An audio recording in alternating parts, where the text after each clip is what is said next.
Bien, hermanos, recibamos con un aplauso muy fuerte a nuestro querido Frank Morera.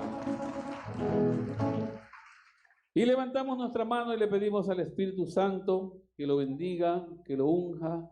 Y le decimos: Padre Santo, Padre amado, te damos gracias por Frank, que está aquí en este momento, porque ha llegado, Señor, como el mensajero de tu palabra. Te pedimos que lo bendigas en todas las áreas de su vida y que la Santísima Virgen María lo cubra con su manto. Todo esto te lo pedimos en el nombre de tu Hijo Jesucristo, que vive y reina por los siglos de los siglos. Amén. Gloria a Dios. Bienvenido, hermano. Buenos días o buenas tardes o lo que sea, ¿verdad?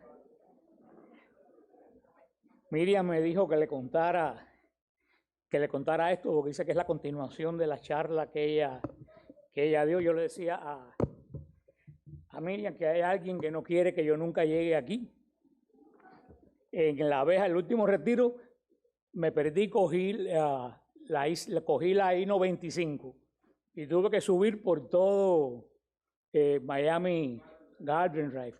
Y hoy llegando aquí, me poncho y tengo que bajarme, echarle aire al carro. Todavía está ponchado, le eché aire para que pueda seguir. Dice Miriam: bueno, dilo lo que te pasó para que vea que siempre hay espíritus que se meten por el medio. Pero llegué. Bueno, pues vamos a hablar el tema que me toca hoy, que por cierto es la primera charla que doy en un año en vivo, presencial, algo verdaderamente increíble.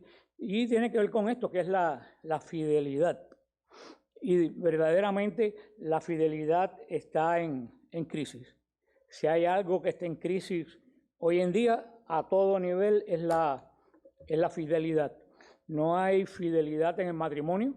Todo el mundo pues se casa hasta que me vaya bien. Yo le decía el otro día a un hermano que estábamos hablando de esto, y yo le decía: que tú dijiste el día que tú te casaste en el altar delante del Espíritu Santo. Uno tiene las alegrías, en las penas, en la salud y en la enfermedad. ¿Hasta cuándo? Hasta que la muerte nos separe. Y dije: tú no dijiste hasta que ella deje de estar flaca. O tú no, tú dijiste hasta que la muerte nos separe. Tú le debes fidelidad a ese, pero no, hoy en día, bueno, ya me desamoré, en la iglesia la crisis de los sacerdotes es exactamente igual que el del matrimonio. Fidelidad. Soy cura mientras me conviene. Si aparece una muchacha que me gusta otra cosa, ahí mismo cuelgo el asunto y me voy. En los monasterios ni a hablar. Antiguamente, cuando el Padre Pío, mira que el Padre Pío aguantó. Y no dice antiguamente, hace 50 años. Mira que el Padre Pío aguantó. Hoy en día los monjes, lo digo porque lo sé perfectamente, estoy en el monasterio mientras el abad me trate bien. Si el abad me mira atravesado o sí, recojo mis bártulos y me voy.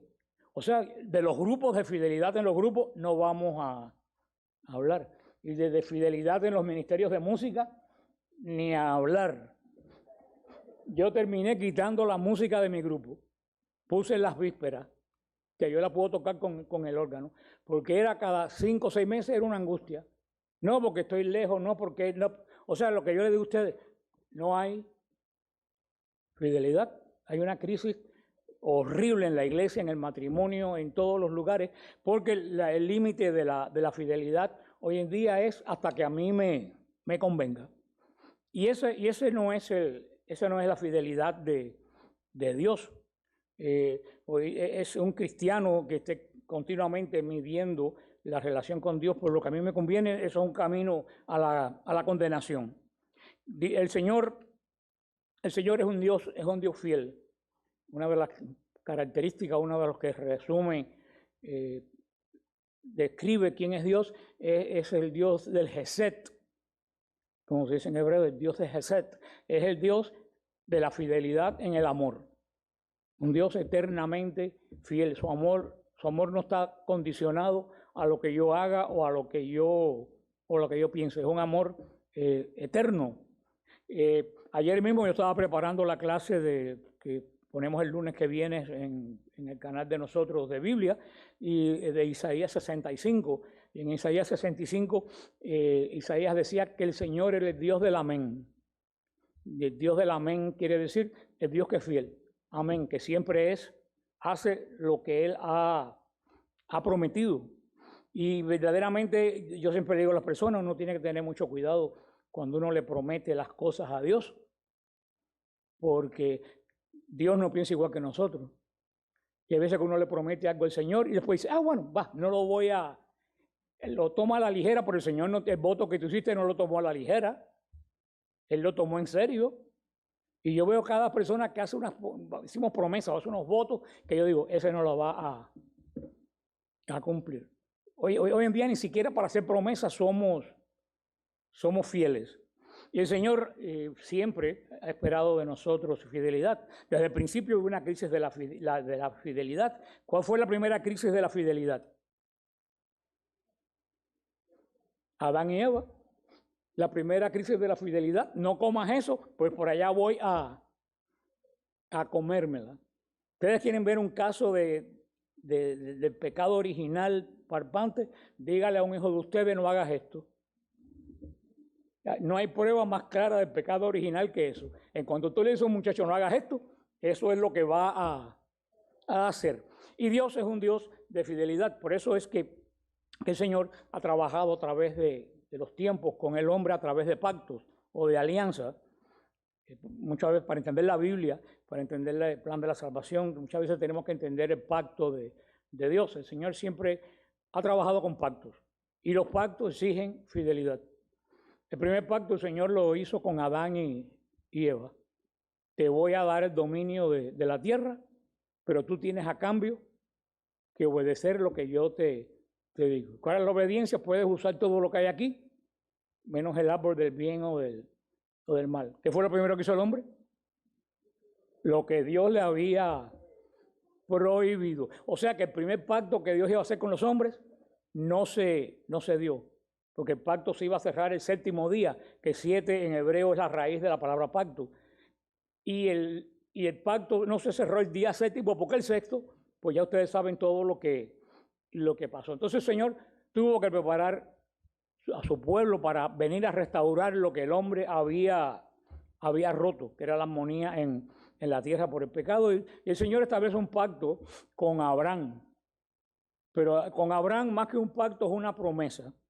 Porque hay pactos que son condicionados y hay pactos que son condicionados. Pacto incondicionado es un pacto que no pone condiciones, como el de Abraham. Te voy a hacer padre de los pueblos. ¿El Señor le pidió algo a Abraham a cambio? No, porque el Señor sabía una cosa, el Señor sabía que Abraham era un hombre fiel. Por eso es que la Biblia nada más que dice que hay 2 hombres justos en la Biblia. Uno es Abraham y el otro San José. Son las únicas 2 personas que la Biblia declara como justos. El Señor hace este pacto que se toma como pacto, por más que bien es una promesa que entre Abraham y él. Por eso es que el Señor camina por en medio de 2 animales rotos, partidos a la mitad, porque los pactos se cerraban con sangre, caminando entre animales que estaban partidos, diciendo que me pase a mí lo que este animal si yo incumplo lo que he prometido. Palabra fuerte. Y ese pacto con Abraham fue una promesa eterna, pero después hace un pacto ya más concreto que es con Moisés. El Señor hace un pacto con Moisés y con el pueblo de Israel, pero ese pacto sí tiene condición. El Señor le dice bien claro a Moisés, y Moisés lo repite cuando van a entrar a la tierra de Israel: si tú me sigues a mí, si tú eres fiel a mí, tus vacas van a parir el doble, tus cosechas van a dar 4 cosechas al año, tu mujer va a parir todos los años varón, qué sé yo. Después dice, pero si tú me desobedeces, tus vacas no van a dar leche, tus sembrados se van a secar. Ese es un pacto con condición. Y el resumen de las 10 condiciones son los 10 mandamientos. El Señor le dijo, mira, tú cumples estos mandamientos y yo te doy todo lo que yo te he prometido. O sea que los pactos condicionales son como el contrato que uno hace con el banco cuando tú vas a comprar un carro. Si nosotros tuviéramos que pagar el carro cash, ninguno de ustedes tuviera carro. Yo hubiera tenido que venir a pie desde ayer, salir para llegar acá. Nosotros tenemos carro porque el banco nos da el dinero. ¿Y qué tú haces con el banco? Tú haces un pacto, tú haces un contrato. ¿El banco qué hace? El banco te da el dinero. ¿Y tú qué te comprometes? A pagarlo todos los meses. ¿El banco cumplió o no cumplió? Sí, te dio todo el dinero. Ahora, ¿de quién depende la fidelidad? de nosotros. Tú te comprometiste a pagar el día 30 tantas cosas. Ahora, tú no lo pagas, viene la grúa y se lleva el carro. El sábado por la mañana, cuando está todo el mundo lavando los carros afuera para que todo el mundo lo vea. Y entonces, ¿qué decimos? ¿Qué sinvergüenza es el banco? El banco no es sinvergüenza, el banco cumplió lo que prometió. Tú, por la razón que sea, no lo pudiste cumplir. Y si no lo pudiste cumplir, hay consecuencia cuando tú eres infiel a un pacto. ¿Cuál es la consecuencia de no pagar te llevan el carro? Eso fue, así como es la alianza de Dios con los hombres. Y eso es lo que hizo con Moisés. Yo te doy bendición en abundancia si tú cumples esto. Lo cumples, te bendigo. No lo cumples, te llevo el carro. Y ahí comenzó la preparación del pueblo de Dios para restaurar lo que el hombre y la mujer habían roto por su infidelidad. Por eso viene el último pacto, lo hace Jesús con su Padre. Todos los pactos se cierran con sangre, les dije a ustedes. Moisés tuvo que partir un animal y sacrificarlo y rociar la sangre sobre el pueblo. Ahora, en el pacto que tiene Dios con su Padre, no hay ningún animal muerto. ¿Cuál es la sangre que cierra ese pacto? La sangre de Jesucristo cierra ese pacto. Porque cuidado, el pacto ese no entramos nosotros. El pacto ese es de Cristo con su Padre. Por eso es que es un pacto eterno. Cuando hay hombre por en medio, el hombre se muere. Si es un pacto de Dios con Dios, es un pacto eterno. Ustedes dicen, bueno, ¿y qué pintamos nosotros en todo esto? Nosotros entramos al pacto que tiene Cristo con su Padre por medio del bautismo. ¿Qué se dice que es la iglesia? El cuerpo de Cristo. ¿Cómo tú entras al cuerpo de Cristo? Por el bautismo. Por eso cuando tú entras al cuerpo de Cristo, ¿tú entras a qué? Al pacto que Cristo hizo con su Padre, que es eterno. Eterno para Cristo, pero para nosotros no es eterno, porque tú tienes que ser fiel ¿a qué? A las promesas del bautismo. Tú eres infiel a la promesa del bautismo y te quedas fuera del pacto. Es como cuando uno tiene un grano que uno lo aprieta y sale el pus. Así es en el cuerpo de Cristo. Tú eres como un grano con el pecado. El Señor lo aprieta y sales tú del cuerpo de Cristo, porque en el cuerpo de Cristo no puede haber nada que sea pecado, que sea malo. El Señor, sabiendo que nosotros somos intrínsecamente infieles, ¿qué preparó para nosotros? La confesión. Nos dio el chance que no tenían los judíos ni que tuvieron Adán y Eva.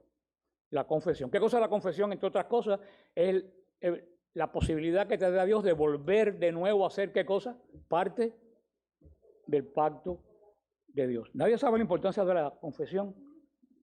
Cuando tú entras a la confesión, tú sales fuera del pacto de Dios, de las bendiciones de Dios, y cuando tú sales como del bautismo. Tu pacto se volvió a renovar. La confesión tiene, si todo el mundo supiera cuál es la importancia de la confesión, nosotros iríamos más a la confesión. La confesión es la restauración de nuestra fidelidad y la prueba que Dios es fiel. Porque Dios nos dijo, bueno, si los rompen el pacto, se acabó que se queden fuera y que se condenen. No, Él buscó el medio de que nosotros pudiéramos restaurar. Es como una agencia de restauración de crédito, esa que hay por ahí, que te restauran el crédito malo. Eso es la confesión. Llegamos a la confesión con el crédito malo. ¿Y cómo salimos? Con el mejor crédito del mundo y sin pagar absolutamente nada. Fíjate cómo Dios trabaja, y este pacto es el último de Dios con Cristo, en el cual entramos nosotros por el bautismo. Por eso le dije que todos los pactos se cierran con sangre, y en el bautismo nosotros no echamos sangre, gracias a Dios.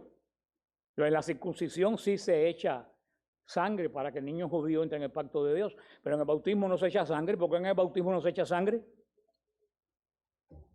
Porque ya Cristo la puso en el pacto. Nosotros solamente entramos ¿a qué? A su cuerpo. Como si me pusieran una célula aquí para que prende en la piel. Nosotros entramos al cuerpo de Cristo, por lo tanto entramos al pacto de Cristo. Y el Señor, como el Señor es totalmente fiel, el Señor espera de nosotros fidelidad al pacto. Juan Pablo II habló muchísimo de que tenemos que ser fiel a las promesas de nuestro bautismo. Esa es la clave de todo. Cuando las promesas que hacemos en el bautismo, cuando cuando nosotros pues, nos bautizamos, y no hay excusa de que me bauticé chiquito, porque todas las vigilias pascuales se renueva el pacto bautismal. Te preguntan lo mismo que le preguntaron a tu padre. ¿Crees en Dios? ¿Crees? ¿Renuncias a Satanás? Renuncio. O sea que no hay posibilidad. Todos los sábados santos nosotros renovamos y nos recordamos del pacto de Dios. Del pacto de Dios, de Dios con nosotros. Ahora simplemente el Señor en este pacto dice que eres nuestro Padre y nosotros somos sus hijos. Ahora, si Dios es nuestro Padre y nosotros somos sus hijos, y el Señor actúa como Padre, el Señor espera que nosotros actuemos como ¿qué? Como hijos, pero no como hijos malos, como hijos. Bueno, ahí es donde está el problema. Por eso en toda nuestra vida, que en cualquier acción que tengamos duda, tenemos que preguntarnos, ¿así actuaría un hijo de Dios? Ese problema que en la iglesia no se habla de mucha tontería, pero perdón con el párroco de aquí, yo nunca he oído al párroco de aquí predicar, así que no aplica. Es un concepto general el que estoy diciendo, por eso es que en la iglesia se habla tanta bobería y no se habla de lo que tiene que hablar. Y hay veces que el pobre cura no sabe ni qué va a hablar, porque si habla esto, este grupo se ofende. Y si habla esto, el grupo de aquel se ofende. Y habla aquello y el de fondo llama el lunes y da una bronca en... Entonces terminan, ¿qué cosa? Diciendo bobería. Para no buscar ese problema. A mí no me importa buscarme problemas, yo soy fiel a la misión que el Señor me dio. Si me busco problemas, si le caigo pesado y ustedes no me inviten más. Mira, Isaías lo serrucharon por la mitad por decir la verdad. O sea, y eso también, ¿cómo se llama? Fidelidad a la palabra de Dios. Yo tengo lo que yo voy a decir, lo que tengo que decir, y no me importa si alguien se pone bravo, culpable no soy yo, culpable es quien se puso bravo, porque yo estoy hablando la palabra de Dios. Como le decía, la fidelidad es uno de los atributos más importantes de Dios porque va ligado con el amor. No hay amor sin fidelidad. Un amor infiel no es amor. En 2 de Timoteo 2:11 hay una declaración de confianza. Dice San Pablo en 2 de Timoteo 2:11, si morimos con Él, también viviremos con Él. Si soportamos privaciones, reinaremos con Él. Si lo negamos, Él nos negará. Si somos fieles, Él permanece fiel, pues Él no puede negar quién es. Es una declaración tremenda de lo que es la fidelidad de Dios y de la fidelidad nuestro. Fiel definitivamente viene de fe, tiene que ver con la fe. Fidelidad en la fe y la fe es que cuando tú pones tu confianza en algo y estás seguro de que ese algo es lo que es, tú tienes que mantenerte como fiel a ese algo que tú descubriste. Pero definitivamente, como le decía, que por eso el Señor instituyó la confesión, es muy difícil ser fiel. ¿Y quién es el primer enemigo de la fidelidad? No le echen la culpa al pobre diablo, que todo lo que pasa le echamos la culpa al pobre diablo que ya bastante tiene arriba con todo lo que le cayó desde Adán y Eva. El culpable somos nosotros. Pongan el lunes, no estoy haciendo la competencia a Miriam, a Fernando, que yo le digo el Sonny and Cher católico. Pongan el lunes en YouTube, Apologética, si lo es YouTube, que yo estoy hablando de ese capítulo de Isaías de la fidelidad. Y en ese capítulo Isaías dice que el yoísmo es lo peor que hay. En nuestro límite es el yoísmo. ¿Qué cosa es el yoísmo? Yo. Todo lo mido por lo que yo pienso, todo lo mido por lo que a mí me conviene, todo lo mido por yo. Y ese yoísmo pone fuera de todas nuestras posibilidades el amor de Dios. Ahí es donde entran nuestras infidelidades. En el Antiguo Testamento, para indicar lo que es fidelidad, en el hebreo antiguo no había palabras indefinidas, solamente había palabras concretas. Por ejemplo, casa, madera, qué sé yo, las palabras como ira, odio, que no se pueden palpar, no existen. Por eso tenían que añadir palabras para expresar estas acciones que no se ven. Por ejemplo, la palabra ira, cuando se decía en hebreo, quiere decir mover la nariz. Porque cuando uno está bravo, ¿qué hace? Por eso se decía mover la nariz. Se decía, y ya todo el mundo entendía que eso era ira. Y hay algunos en los textos bíblicos, por ejemplo, en la palabra hebrea emet significa verdad. Pero esa misma palabra en otros textos significa fidelidad. Fíjate, la misma palabra significa verdad, pero también se aplica a la fidelidad, porque la verdad y la fidelidad van totalmente juntos. Como le dije al principio, la palabra Hesed se usa como misericordia, pero también se usa como lealtad. Porque si Dios es misericordioso, ¿qué Dios espera de nosotros? Que seamos leales. Emet está relacionado con el verbo amán, que tiene como significado básico, el significado principal es estar firme. Eso es lo que, como se dice verdad en el hebreo antiguo, es estar firme. Porque el que está en la verdad se mantiene firme. Pero también se traduce esta palabra como veracidad, certeza, fidelidad, sinceridad y firmeza. Esta palabra aparece 126 veces en todos los dos testamentos. Y en los Salmos aparece 37 veces.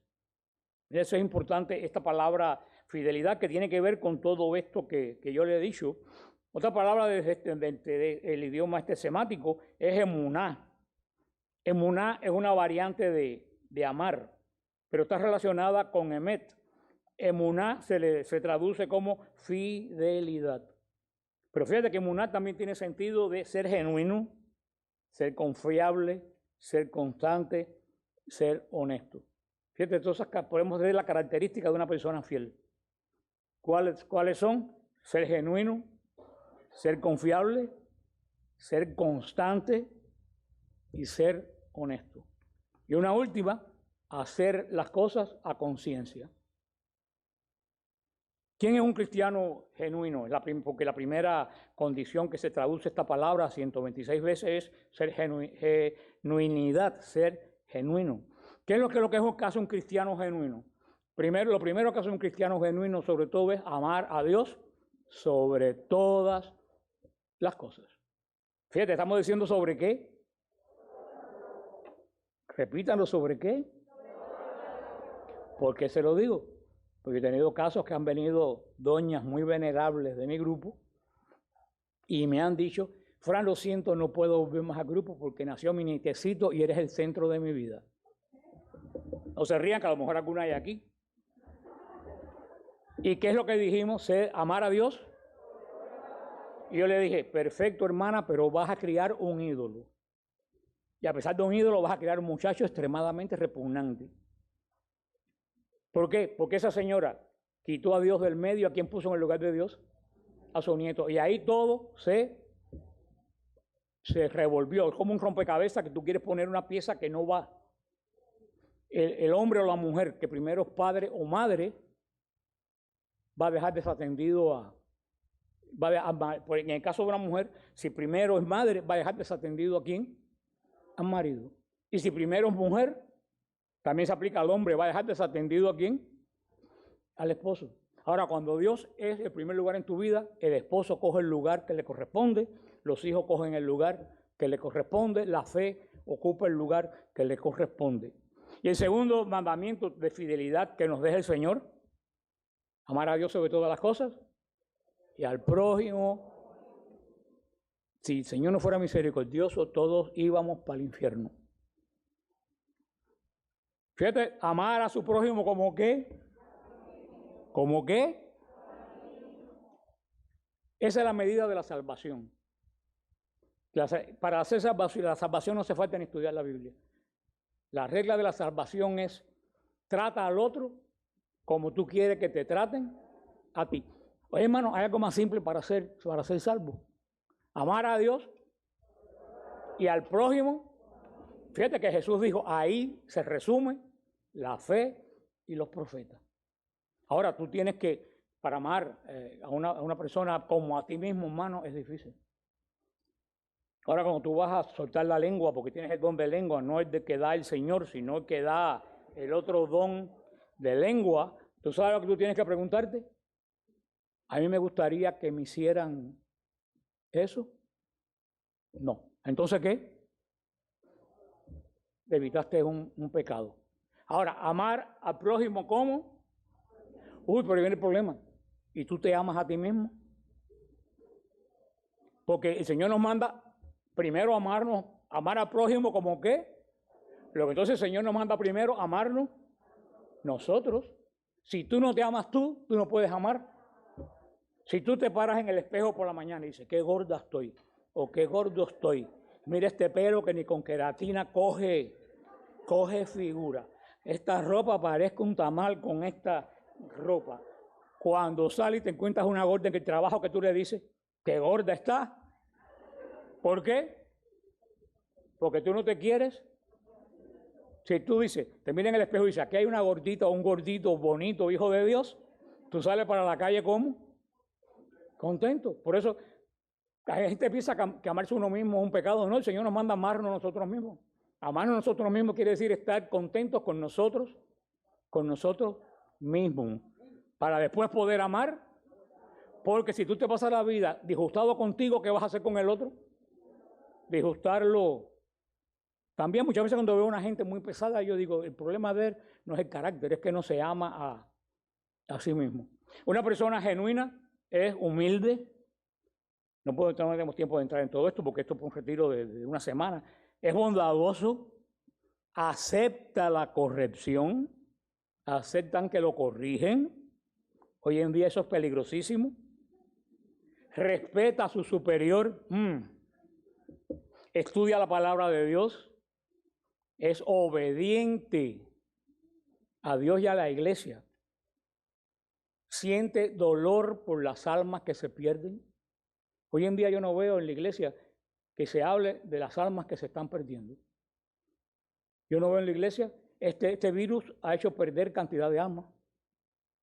Porque yo me hago la pregunta, cuando se abra todo y la gente regrese, ¿quién va a regresar?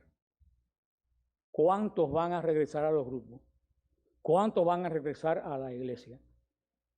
Es una pregunta que yo no veo que ni desde arriba hasta abajo nadie se hace. Porque, hermano, se ha reducido. Yo dejo el grupo, me voy de peregrinación a Israel 2 semanas y cuando llego me cuesta trabajo reunir el grupo. Porque la gente perdió la costumbre, 2 semanas de ir al grupo. Imagínense con 1 año. La iglesia no va a volver a ser como era hace 1 año. Y yo no veo a nadie, estamos preocupados por la ONU, por la comida en Afganistán, pero yo no veo a nadie preocupado por la salvación de las almas. Ustedes han visto que hace 1 año entero no se han bautizado catecúmenos, no se ha bautizado gente que entra a la iglesia nueva, no se han hecho retiros. Una de las principales cosas de una gente genuina, cristiano, es que tiene que tener dolor por las almas que se pierden. Y tenemos que trabajar por las almas que se pierden. Yo veo a todo el mundo concentrado en sí mismo, concentrado en darle comer a la gente, pero no nos concentramos en salvación de almas. Y el Señor dice, ¿de qué te vale ganar el cuerpo si pierdes el alma? Una persona genuina busca continuamente la presencia de Dios, ayuda al débil en la fe, ora todo el tiempo, sabe pedir perdón. Esa palabra se te atraviesa a ti y dándote en el pecho la palabra de perdón. Te tiene que darte en la espalda como cuando estás atorado para que tú pidas perdón. Nadie quiere pedir perdón. ¿Y por qué nadie quiere pedir perdón? Porque todo el mundo está seguro que yo estoy bien. Tiene un amor sincero, no fingido. Ay, hermana, y después, como yo veía en donde yo trabajaba, todo en casa de yo todos eran pentecostales. Ay, hermanita, como te quiero, muah, muah, muah. Y después iban al presidente de la compañía, la denunciaban porque llegaba tarde, porque se propone metas en la vida que trata de alcanzar. Tenemos que proponernos metas en la vida cristiana, tanto como en la vida personal. Una persona genuina pide sabiduría de lo alto. Una persona genuina, que estamos hablando cristiano, ¿no? Está en la comunión de los santos. Adora al Señor, recibe la la Eucaristía. Un cristiano genuino se mantiene fiel en medio de las persecuciones. Yo decía, si hay una iglesia que se merece la visita del Papa, es la iglesia de Irak. Mira que esa iglesia ha sufrido. De 1,5 millones quedan menos de 500,000. Ha sido masacrada. Pero ¿tú sabes qué? Una señora decía, me podrán quitar las tierras, me podrán quitar la casa, me podrán matar, pero la fe que yo tengo aquí, ellos nunca me la van a quitar. ¿Cómo se llama eso? Yo quisiera saber si hubiera una persecución como esa, porque hay persecución, como dijo Benedicto, de ridículo, pero una persecución como esa, si hubiera, ¿cuánto? De los que estamos aquí, inclusive, incluyéndome yo, vamos a permanecer fiel, como los cristianos de Siria, de Irak. Un cristiano genuino siempre busca seguir creciendo. Nunca piensa que ya yo lo sé absolutamente todo, que no necesito nada más. En 1 de Juan 2, 4, 6, dice Juan, el que dice yo he llegado a conocerle y no guarda sus mandamientos es un mentiroso y la verdad no está en él. Pero el que guarda su palabra, en él verdaderamente el amor de Dios se ha perfeccionado. Fíjate, el que guarda la palabra de Dios, en él el amor de Dios que hace se perfecciona. En esto sabemos que estamos en él. El que dice que permanece en él debe andar en él. Tremenda frase. El que dice que permanece en él debe andar en él. Esa es la característica de ser genuino. Ahora, ¿cuál fue la segunda característica de una persona que vive la fe? La confiabilidad. Vimos primero la genuinidad. Ahora la segunda es la confiabilidad. La confianza es un valor con un significado que se puede adquirir, pero muchas veces no lo podemos demostrar, solamente con los actos. La confianza es un sentimiento de saber que hay un soporte donde podemos descansar, que nunca se va a caer. Esa es la confianza. Por eso uno de los ejemplos más fáciles que se ponen de confianza es un bebé en los brazos del padre o de la madre. Ese bebé se duerme en los brazos del padre o de la madre. ¿Por qué? Porque sabe que nunca lo van a dejar caer. O como Cristo en el bote, en la tempestad, en el lago de Galilea. Todos los apóstoles gritando y Cristo estaba dormido. Él sabía que ese bote no se hundía. Ahora, cuando Cristo estaba en la agonía, todos los apóstoles estaban dormidos. Pero cuando se estaban hundiendo, todos estaban despiertos y gritando. Ahí tú ves una falta de ¿qué? No fueron confianza en el Señor ni en las buenas ni en las malas. ¿Qué significa ser una persona confiable? Ser confiable implica ser alguien primero tiene que ser seguro de sí mismo. Volvemos a lo que hemos hablado. Es contrariamente a lo que todo el mundo dice, lo que estoy diciendo hoy. Ustedes primero tienen que trabajar en ustedes para después trabajar en el otro. Una persona confiable es una persona que está seguro de sí mismo. Si tú no estás seguro de tú mismo, tú no puedes ser confiable para nadie, porque ni tú mismo eres confiable a ti. Una persona que lo que dice, lo cumple. El papá de una novia que yo tenía en Cuba, que era juez, él decía que 2 afirmaciones equivalen a una negación. Y él decía, como tú dices, sí, yo voy, dice, ese no va. Ese no va. Y que va, te dice, cuentan con eso, sí, ahí estoy. Le dice, sí, yo voy. Olvídate. Ese no va. Confiabilidad. Alguien. Y eso tiene que ver con la fidelidad. Si yo me comprometo con el grupo, un ejemplo, yo vengo, truene, caigan granizo, yo vengo o si qué, o si se poncha una goma, uno llega. Eso, hermano, eso es la confiabilidad. Hoy en día no podemos confiar. Yo tengo muy pocas personas en el grupo en quien yo puedo confiar. Me sobran esta mano porque el resto te dicen sí y después no lo hacen. Y no es nada más terrible que estar en un grupo, en una congregación, en una parroquia, que tú no puedes confiar en las personas. Qué triste que uno no pueda, porque te dicen sí y tú te das cuenta que no lo hacen. El confiar en uno mismo es irradiar a los demás confianza y seguridad. Y esto se va a reflejar en lo que tú haces y cómo tú te comportas. Así que vemos que un cristiano genuino en la fe tiene que ser genuino, tiene que tener confiabilidad. Ejemplo de no confiabilidad. Tiene impulsos que no lo dejan vivir en paz. Persona que cuando tú lo ves aparecer, tú dices, ay Dios, se acabó la paz en este lugar. Ejemplo de no confiabilidad: promete, pero no cumple. Propone, pero no resuelve. Ejemplo de confiabilidad: rehúye las consecuencias negativas de sus actos y espera que esas consecuencias se desaparezcan por sí solas. No es confiable. Rehuir las consecuencias de algo negativo que yo hice y sentarme a esperar que la gente se olvide de eso, eso no te hace confiable. Para enmendar el camino y volver a ser confiable, ¿qué tenemos que hacer? Cuando tú te equivocas, aceptar el error. ¿Cuánto cuesta? Tomar la experiencia, cualquier experiencia, desechando lo malo y tomando lo bueno. Cualquier experiencia en tu vida, si tú desechas lo malo y tomas lo bueno, eso te ayuda a crecer. Admitir que si no se puede confiar en uno mismo, nadie lo va a hacer. Eso es lo que el Señor dice en San Lucas 16:10. El que es fiel en lo poco, es fiel también en lo mucho. Y el que es injusto en lo poco, también es injusto en lo mucho. A mí me decía Monseñor Román, en la ermita, dice, cuando alguien viene y me dice, ay, Monseñor, si yo me sacara la lotería, yo iba a ser el malecón de la ermita. Dice Monseñor, yo sé que de ese no cojo ni una peseta. Porque si ahora no me da $1, ¿qué me va a dar cuando se saque la lotería? Más nunca se aparece por acá. Cuando uno dice, ay, cuánto yo quisiera estar en la China para alimentar a los hambrientos. Ponte hasta que tienes cantidad de hambrientos. ¿Por qué tienes que esperar a un lugar que tú sabes que nunca vas a ir? Y menos vas a ir con un cartucho de comida para dárselo a los chinos. El que es fiel en lo poco. Si tú conoces a una persona que en lo sencillo no puede ser fiel, olvídate. Esa persona, cuando tenga un problema, nunca será fiel. Otra de las características, vimos, ser genuino, ser confiable, ser constante. Entonces, verdaderamente alguien de fidelidad.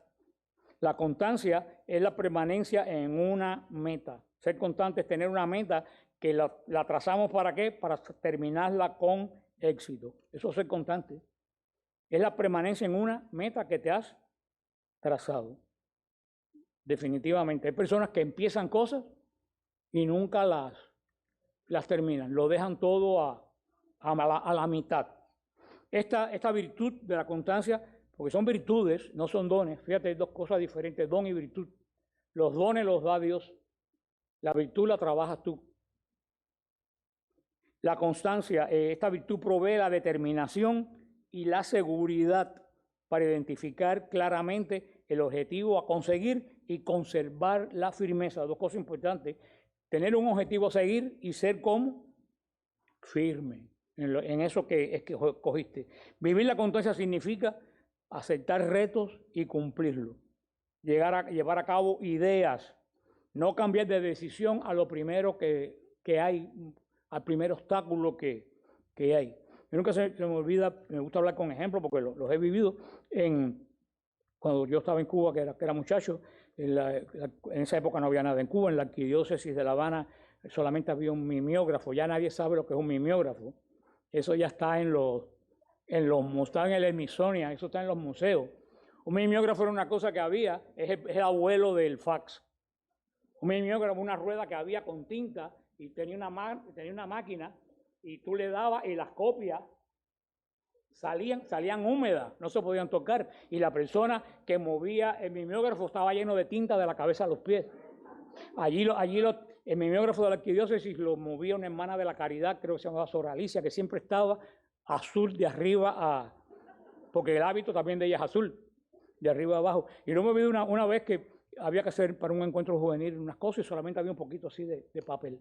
Y todo el mundo dijo, no lo podemos hacer. Y Sor dijo, ustedes no saben de quién son hijos.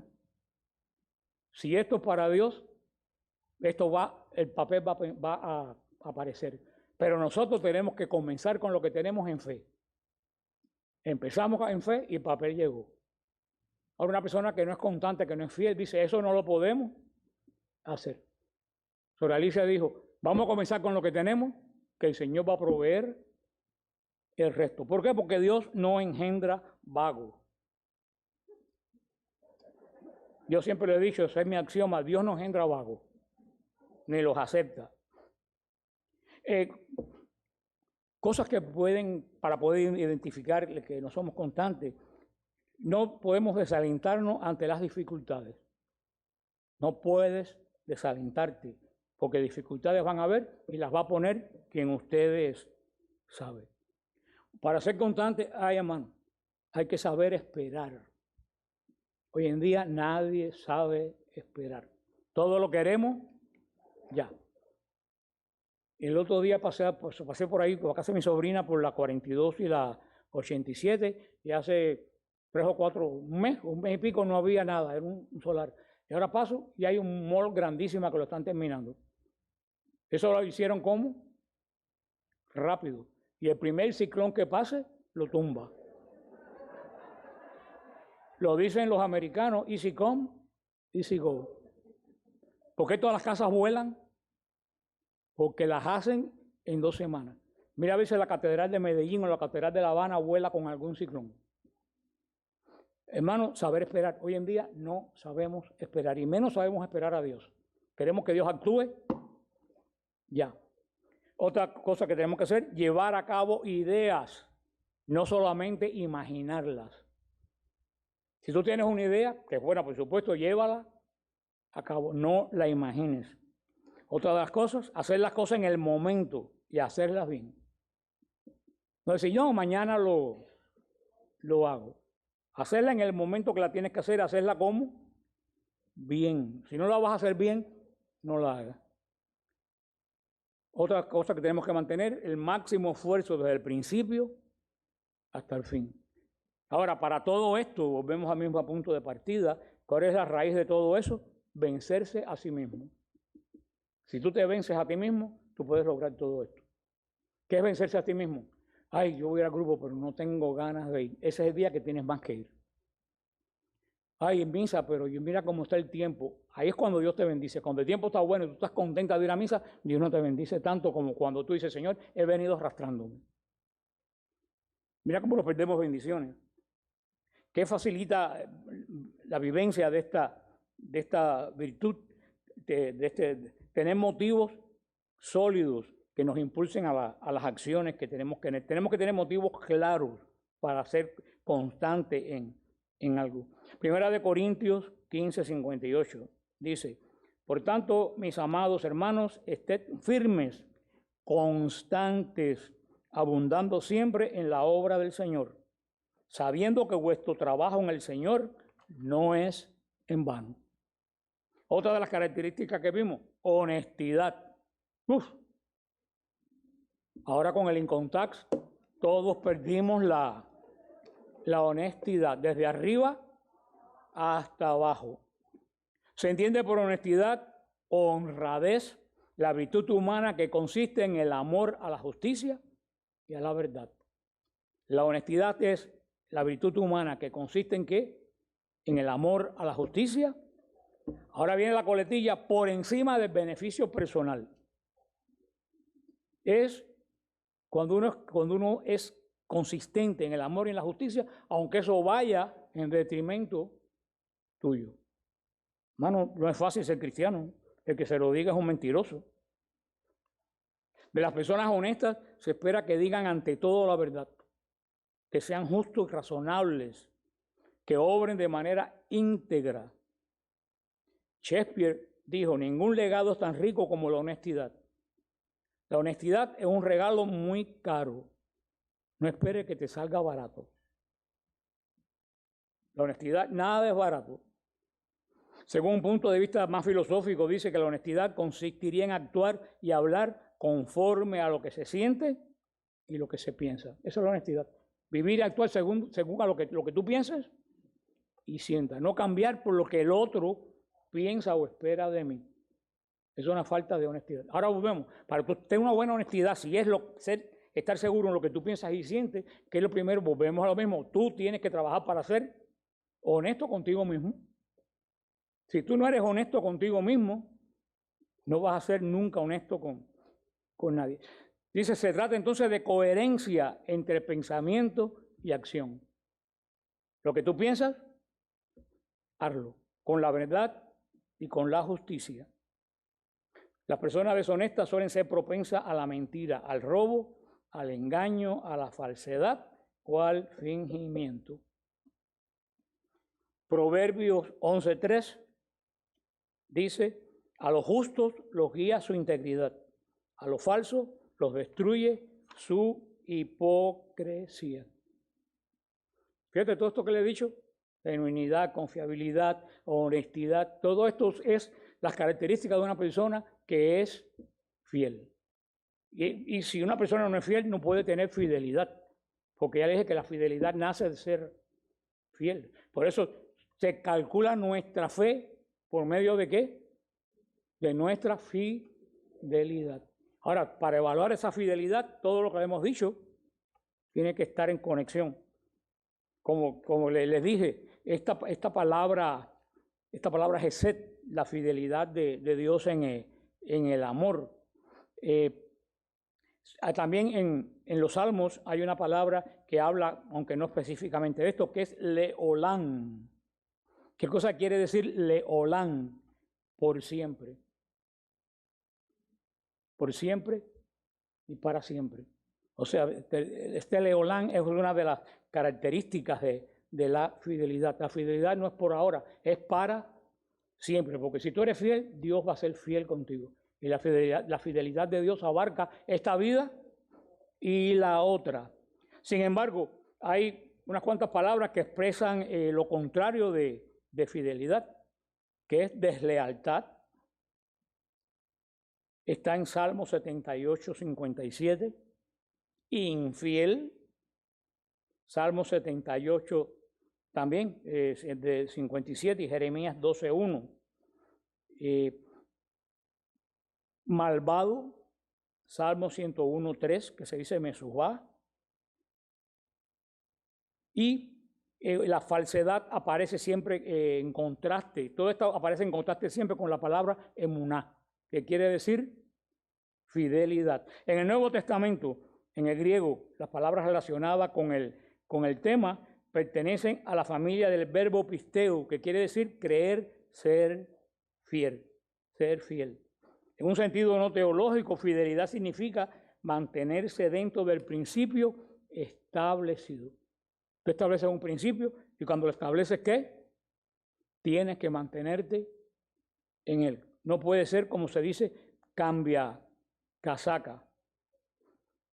Dios, así como se dice del amor y de la justicia, la fidelidad y la lealtad de Dios es parte de su ser, son intrínsecamente parte de él. Amor, justicia, fidelidad y lealtad. Por eso lo dice el Salmo 85, 10, que es hermoso. Dice, la lealtad y la fidelidad se encuentran. La justicia y la paz se besan. La fidelidad brota de la tierra y de la justicia mira desde el cielo. Somos fieles desde aquí, porque la justicia nos está mirando desde allá. Si tú no eres justo aquí, no vas a tener justicia allá. Tenemos que rescatar el sentido de la fidelidad que, como les he dicho, está tan maltratada. Tenemos que, le dije, porque cuando empezamos, le dije a ustedes que lo primero que anda en una fidelidad terrible es la iglesia.